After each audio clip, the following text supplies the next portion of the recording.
பரிசுத்த லூக்கா எழுதிய சுவிசேஷம் 23ஆம் அதிகாரம் 34ஆம் வசனம். அப்பொழுது இயேசு, பிதாவே இவருக்கு மன்னியும், தாங்கள் செய்கிறது இன்னதென்று அறியாதிருக்காதே என்றார். கண்களை தாழ்த்தி ஜெபிப்போமா?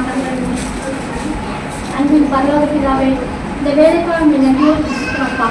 2000 ஆண்டுகளுக்கு முன்பாக நீர் எங்களுக்காக அப்பா அடிக்கப்பட்டீரே, நொறுக்கப்பட்டீரே தகப்பனே, சிலுவையை சுமந்து ஆண்களால் கனவப்பட்டு தகப்பனே உங்களுடைய ஜீவனை எங்களுக்காக கொடுத்தீரே, உங்களுடைய அன்பை எங்களுக்கு வெளிப்படுத்தினீரே.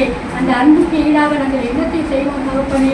அப்பா அந்த நினைவை தகப்பனே நாங்கள் இன்றைக்கு உலகம் பூராவும் எல்லா திருச்சபைகளையும் நினைவு கொள்கிறோம். அப்பா உங்களுடைய வார்த்தைகளை நாங்கள் தியானிக்க போகிறோம். கர்த்தாவே, முதல் வார்த்தை குறித்து அப்பா நான் பேச போகிறேன். நீ என்னோடு பேசும் அப்பா. நான் பேச அறியாத சிறுதியாக இருக்கிறேன்.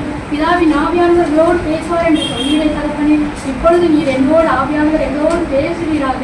உங்களுடைய கருத்திலே நீ சவால்கள் வருகிறேன். அப்பா நன்றி தகப்பனே, நன்றி ராஜா. Thank you Jesus. பிதா குமாரன் பரிசுத்தாவின் நாமத்தினால் ஜெபிக்கிறேன் நல்ல பிதாவே. ஆமென் ஆமென். இந்த வசனமானது நாம பார்ப்போமானால், முதலாவது பிதாவே இவருக்கு மன்னியும், தாங்கள் செய்கிறது இன்னதென்று அறியாது பேசுகிறாரே. இதை பார்க்கும் பொழுது இது தீர்க்க தரிசனத்தின் வெளிப்பாடாக நாம் பார்க்கிறோம். அவர் பிறப்பு முதல் இறப்பு வரை அவர் பவனி வந்தது எல்லாமே என்ன செஞ்சிருக்கு, தீர்க்கதரிசிகள் முன்னுரைத்திருக்காங்க.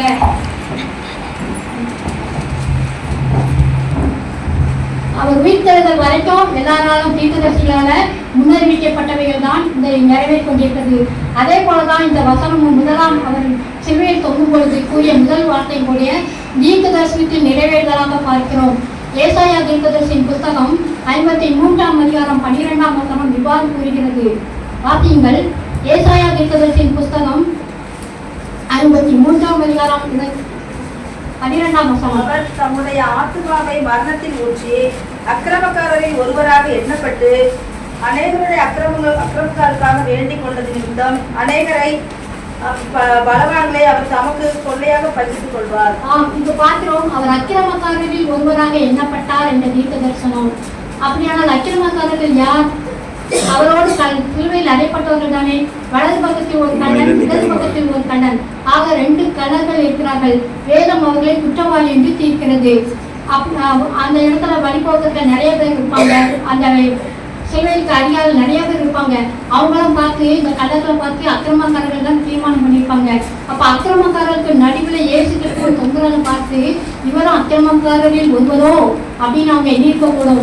அந்த தீர்க்க தரிசனம் தான் இதில் சொல்லப்பட்டிருக்கிறது, அக்கிரமக்காரரில் ஒருவராக எண்ணப்பட்டு. அடுத்தபடியாக பார்க்குமானால் அவர் தமது ஆத்மாவை மரணத்தில் ஊட்டி என்று சொல்லப்பட்டிருக்கிறது.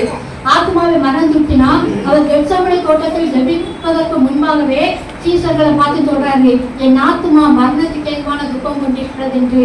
அப்படி பார்ப்போம்னால் அவர் முதல் நாளே அவருடைய எதிர்க்கிறாரு, தம்முடைய ஆத்மாவை மரணத்துக்கு நேராக ஒப்பு கொடுக்க ஆரம்பிச்சிட்டாரு. இப்ப அந்த வார்த்தை நிறைவேறுகிறது. அடுத்தபடியா பார்க்க போனா அவர் தாமே அநேகருடைய பாவங்களை என்ன செஞ்சாராம், சுமந்து சென்றாராம். அவர் எருசலேமின் வீதி வழியாக சிலுவையை சுமந்து செல்வதாக தான் நாம் பார்க்கிறோம்.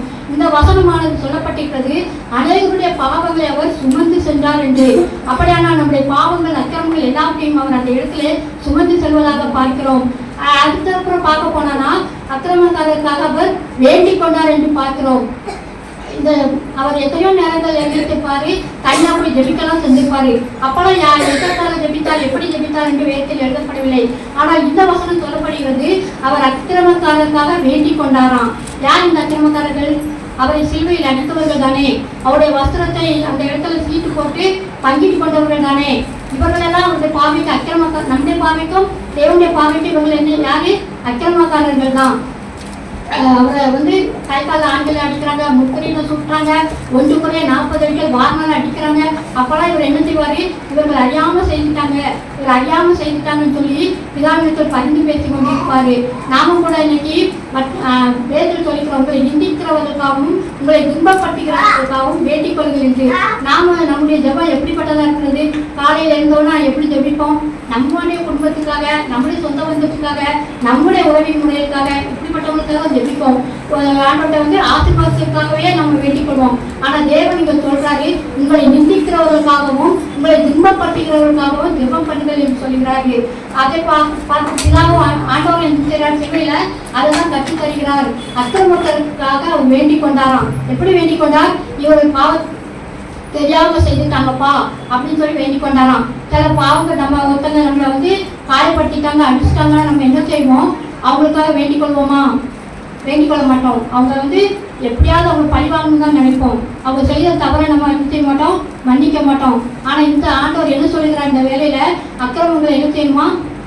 வேண்டி அக்கிரமக்காரர்களுக்காகவும் இவர்கள் அறியாம செய்துட்டாங்கப்பா, தெரியாம செய்துட்டாங்கப்பா அப்படின்னு சொல்லி அவர்களுக்காகவும் வேண்டிக் கொள்ள வேண்டும் என்று சொல்கிறார்.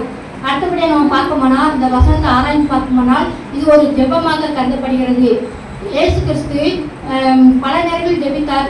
முதலாவது நம்மளும் என்ன செய்யுமா? இயேசுவை போல ஜெபிக்கணும் அப்படின்னு சொல்லி அவருக்கு இந்த வசனத்தின் மூலம் நமக்கு கற்றுத் தருகிறார். அவர் பிதாவை நோக்கி, பிதாவே இவருக்கு மன்னியும், தாங்கள் செய்வது என்னதென்று அறியாதிருக்கிறார்களே. இது ஒரு ஜெபத்தின் வெளிப்பாடாக இருக்கிறது. நாம் இன்னைக்கு முதலாவது நம்முடைய வேலைகளை தொடங்குவதற்கு முன்பாக, மற்ற காரியங்களாக செய்வதற்கு முன்பாக தேவனை நோக்கி ஜெபிக்கணும் அப்படின்னு சொல்லி இந்த வசனத்தின் மூலம் தேவன் நமக்கு கற்றுத் தருகிறார். அடுத்தபடியாக பார்ப்போமானால் மன்னிப்பு. பிதாவே இவருக்கு மன்னியும் என்று சொல்லி அவரை மன்னிக்கும்படியாக வேண்டிக் கொள்கிறார். நாம் கூட இந்த மாதிரி ஜெபிக்கணும் நமக்கு கற்றுத் தருகிறார். வேதத்தில் இப்படி நிறைய வசனங்கள் நம்ம பார்ப்போம். ஏற்கனவே கேட்ட செய்தி தான். இருந்தாலும் மறுபடியும் நமக்கு அது செய்யப்பட்டுகிறது என்றால் தேவன் நம்மோடு அதன் மூலம் ஏதோ பேச வேண்டும் என்று ஆசைப்படுகிறார் என்று நாம் கவனித்துக் கொள்வோம். இப்போ யோசேப்பை பார்ப்போமானால் ஆதியாகமத்தில் பார்க்கிறோம். யோசேப்பு வந்து 17வது வயதுல அவருடைய சகோதரர்கள் என்ன செய்றாங்க? அவரை விட்டு போடுறாங்க. விட்டு போட்டுட்டு தன்னுடைய தகப்பனுக்கு போய் என்ன சொல்றாங்க? அவருடைய வஸ்திரத்துல ஒரு சில ஆட்டை அடிச்சு அந்த ரத்தத்தெல்லாம் தெளிச்சு தகப்பனுக்கு போய் காட்டுறாங்க. பாருங்க, யோசேப்பு என்ன செஞ்சான்? மறைச்சு போயிட்டான். ஒரு துஷ்ட மிருகம் அவனை பற்றித்து போட்டது. ஆனா அவங்க என்ன செய்யறாங்க? அவனை விட்டுதான் போட்டாங்க 20 வெள்ளிக்காசுக்கு. ஆனா இந்த இடத்துல என்ன செய்யறாங்க? தகப்பனுக்கு போய் வாய்க்கூசாம போய் சொல்றாங்க. ஆனா அதுக்கு பிற்பாடு சில வருடங்கள் கடந்து போகிறது. கடந்து போய் யோசேப்பு பொழுது எகிப்து தேசத்துல சிறையில் தரப்படுறாரு. அப்புறம் அதிபதி தேவன் அவனோடு கூட இருந்தனால எல்லார் கண்களும் அவனுக்கு தயவு கிடைத்தனால இப்ப அவன் எகிப்து தேசத்துக்கு அதிபதி ஆகிறாரு. அதுக்கு பிற்பாடு அவருக்கு திருமணம் ஆகிறது. 2 பிள்ளைகளும் இருக்கிறாங்க. இப்படிப்பட்ட காலத்துல அவரை சந்திக்கும்படியான ஒரு சந்தர்ப்பம் யோசேப்பு சகோதரர்களுக்கு ஏற்படுகிறது. யோசேப்பின் சகோதரர்கள் அவனை பார்ப்பதற்காக செல்லவில்லை, தங்களுடைய சுய நலத்திற்காகவே அந்த இடத்துக்கு செல்கிறார்கள். அப்படி செல்லும் போது யோசேப்பு அவரை பார்க்கிறான். பார்த்த மாத்திரத்தில் என்ன செய்யறான்? தன்னை வெளிப்படுத்தி காட்டிருக்கலாம். அவனுக்கு தெரிஞ்சு போச்சு, நாமெல்லாம் ஒரே சகோதரர்கள், ஒரு தகப்பன் பிள்ளைகள் அப்படின்னு அவனுக்கு தெரியுது. ஆனால் யோசேப்பு என்ன செய்யல? தன்னை வெளிப்படுத்தல. அதற்கு பதிலா அவங்களுடைய பல சோதனையில தன்னுடைய சகோதரத்துக்கு வைக்கிறான். அவன் சாக்கில் என்ன செய்யறான்? அவனுடைய பணத்தை போடுறான். பெரிய மீன் சாக்கு பையில வெளி பாத்திரத்தை போடுறான். அதற்கு பிற்பாடு அவங்க தண்டிக்கிறான், சிறைச்சாலையில் போடுறான். இப்படி பல விதமான சோதனைகளை அவனுக்கு உட்படுத்திவிட்டு கடைசியாகத்தான் தன்னை வெளிப்படுத்துகிறான். ஆதியாகமம் 50வது அதிகாரத்தில் பார்ப்போமானால் அங்கே அவங்க அதிகாரத்தில் சொல்லப்பட்டிருக்குது. அவனுடைய சகோதரர்கள் வந்து யோசேப்பு தன்னை வெளிப்படுத்தினோன்னு சந்தோஷப்படலை. மாறாக அவங்க பயப்படுறாங்க. நம்ம சிறு வயதில் அவனுக்கு செய்த பாவத்தை என்ன செய்யறான்? அவன் நம்மளை பழிவாங்குவானோ, நம்மளை கொண்டு போடுவானோ அப்படின்னு சொல்லி பயந்து யோசேப்பிடத்தில் இந்த பாவத்தை சொல்றாங்க. ஆதியாகமம் 50ஆம் அதிகாரம் 14 வசனத்துல வாசிப்போம். தங்கள் தகப்பன் மரணமடைந்ததை யோசேப்பின் சகோதரர் கண்டு, ஒருவேளை யோசேப்பு நம்மை பகைத்து நாம் அவனுக்கு செய்த எல்லா பொல்லாப்புக்காகவும் நமக்கு சரிக்கு சரி கட்டுவான் என்று சொல்லி யோசேப்பினிடத்தில் ஆள் அனுப்பி, உம்முடைய சகோதரர் உமக்கு பொல்லாங்கு செய்திருந்தாலும் அவர்கள் செய்த துரோகத்தையும் பாதகத்தையும் நீ தயவு செய்து மன்னிக்க வேண்டும் என்று உம்முடைய தகப்பனார் மரணமடையும் முன்னே உமக்கு சொல்லும்படி கட்டளையிட்டார். ஆமா, பாத்தீங்களா? இது தகப்பனார் சொன்னதா அவங்க சொல்றாங்க. மன்னிச்சிருக்கேன் அவங்களாவே முதல்ல சொல்லல, தன்னுடைய தகப்பனார் சொன்னதா தான் சொல்றாங்க. அதற்கு பிற்பாடுதான் அவர்கள் சொல்றாங்க, உங்க சகோதரனுடைய பாதத்தையும் அக்கிரமத்தையும் நீ மன்னிக்கணும் அப்படின்னு யோசேப்பிடத்துல மன்னிப்பு கேட்ட பிற்பாடுதான் யோசேப்பு அவனை என்ன செய்யறாங்க? மன்னிக்கிறதா வேதத்துல வாசிக்கிறோம். அடுத்தபடியா நமக்கு நன்கு தெரிந்த ஒரு தாவீதை பத்தி பார்ப்போம்னா, தாவீது வந்து தேவனுக்கு ஏற்ற மனிதன் நம்ம வேதத்துல வாசிக்கிறோம். இப்படிப்பட்ட தாவீது கூட பார்க்கிறோம். அவனுக்கு ஒரு முறை வரும்போது சீமையை ஒரு மனிதன் தான். அவன் வந்து சீமை ஒரு பக்கம் வருமா, தாவீது ஒரு பக்கம் வரும்போது இந்த சீமை வந்து கடுமையான தூஷண வார்த்தைகளால தாவீதை தூசித்து கொண்டே வருவானா. அப்போ வேதத்துல சொல்லப்பட்டிருக்கிறது, தாவீது வந்து காது கேளாதவன் போல் காணப்பட்டானா. அப்போ இந்த தாவீது சொல்றான், தாவீது இப்போ பல வருடங்கள் கழிச்சு ராஜாவாயிட்டான். ராஜாவானவன் இந்த சீமை மோசைக்கு ஒரு பயம். ஐயோ நம்ம அன்னைக்கு தூசித்தோமே, இப்ப தாவீது ராஜா பாயிட்டாங்க, நம்மளை கொண்டு போடுவானே அப்படின்னு சொல்லி அவனுக்கு ஒரு பயம். தாவீதை போய் பார்க்கிறான். அப்ப தாவீது சொல்கிறார், நீ பயப்படாத, சமாதானத்தோட போ, நான் உன்னை கொல்ல மாட்டேன் அப்படின்னு சொல்லிடுறாரு. அப்படி சொல்லிட்டு பிற்பாடு என்ன செய்யறாரு, பல வருடங்கள் கடந்துட்டு அவருக்கு இப்பொழுது மரிக்கும் தருவாயில் இருக்கிறாரு. மரிக்கும் தருவாயில் இருக்கும்போது கூப்பிடுறாரு, சாலமோன் ராஜாவை பார்த்து கூப்பிடுறாரு தன் மகன்கிட்ட, இந்த மாதிரி யாரு சீமையை வந்து எனக்கு செய்த பாதகத்தையும் துரோகத்தையும் எனக்கு தெரிஞ்சிருக்க அறிந்திருக்கிறாய். ஆனால் அவன் நரமை நினைச்சக்கூடாது, சமாதானத்தோட பாதங்களை போகக்கூடாது, நீ புத்திமான், அவனுக்கு என்ன செய்யணுமோ அதை செய் அப்படின்னு அவர் சொல்றாரு. அப்படியானால் அவர் குற்றத்தை என்ன செய்யல, மன்னிக்கல, பழி வாங்குற விதமாக அவர் இதில் சொல்லப்படுறாரு. இந்த தாவீதை போல இந்த யோசேப்பை போல நாம இருக்கிறோமா கற்று சிந்திப்போம். அடுத்தபடியை பார்ப்போமானால் மோசே அருமையான தேவனுடைய மனிதன். அவன் தேவனோடு ஒரு 40 நாள் மலையில போய் உட்கார்ந்துட்டு இருக்காரு. நேரம் போனதே தெரியல, 40 நாள் கடந்துச்சு. ஆனா அந்த இஸ்ரவேல் ஜனங்களுக்கு ஒரு மோசைக்கு என்ன செய்யுறதோ தெரியலையே, அவன் இருக்கானா இல்லையா, செத்துட்டானான்னு கூட தெரியலன்னு சொல்லிட்டு போய் ஆரம்பிட்ட போய் கேட்கறாங்க, நீ எங்களுக்கு ஒரு கடவுளை உண்டு பண்ணுப்பா அப்படின்னா அவனும் ஒரு தீர்க்கதரிசி தான்.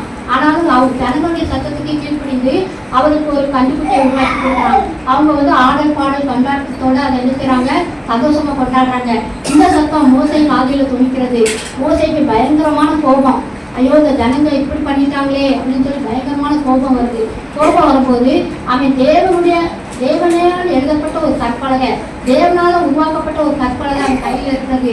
அது எவ்வளவு பெரிய பொக்கிஷம், அதை கூட அவன் பாராம, தேவனால் கொடுக்கப்பட்டதே கூட நினைக்காம அதை என்ன செய்யறான், கற்பலகை கீழே வீழ்ச்சி எறிஞ்சு உடச்சி போட்டுறான். அந்த அளவுக்கு அந்த ஜனங்கள் மீது அவனுக்கு கோபம். அது அப்ப மோசைக்கு அப்படி கோபம் இருந்தா தேவனுக்கு எவ்வளவு கோபம் இருக்கும். அப்ப தேவன் வந்து அந்த ஜனங்களை அடிக்க சித்தம் கொண்டாருன்னு பாக்குறோம். அப்படி சித்தம் கொள்ளும் போது இந்த மோசைக்கு சொல்றாரு, இந்த ஜனங்களை அடிச்சிடுறேன்ப்பா, உன்ன நீ பெரிய ஜாதியாக்குமே அப்படின்னு சொல்றாரு. அப்ப அந்த மோசை என்ன சொல்றாரு, அந்த ஜனங்களுக்காக திறப்பி வாசல்ல நிற்கிறாரு.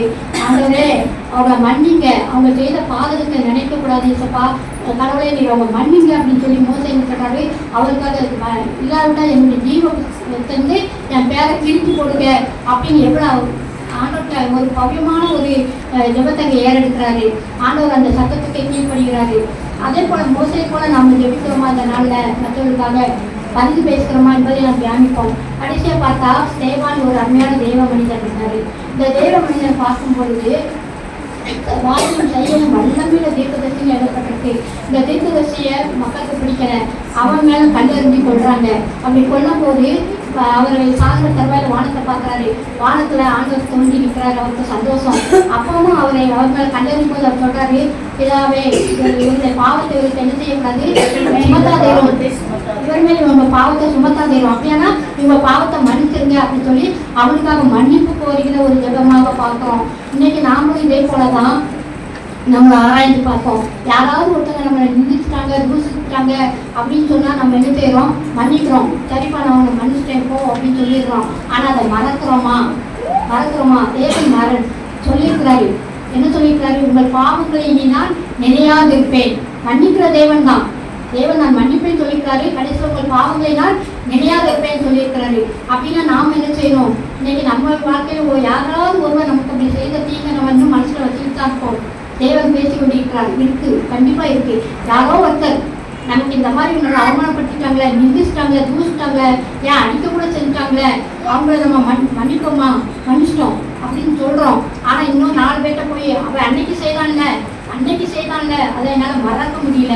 ஆனா ஆண்டவர் சொல்றாரு, மன்னிப்பது மாத்திரமல்ல அதை மறக்கவும் செய்யணும்னு சொல்றாரு. அதே போல நாம இன்னைக்கு என்ன செய்யறோம், அந்த வசனத்தின் மூலம் தேவன் நம்மோடு பேசுகிறார். நாம நம்ம தாமே நினைக்கணும், கர்த்தருக்கு அர்ப்பணிப்போம். கர்த்தர் தாமே இந்த வசனங்களை ஆசீர்வதிப்பாராங்க.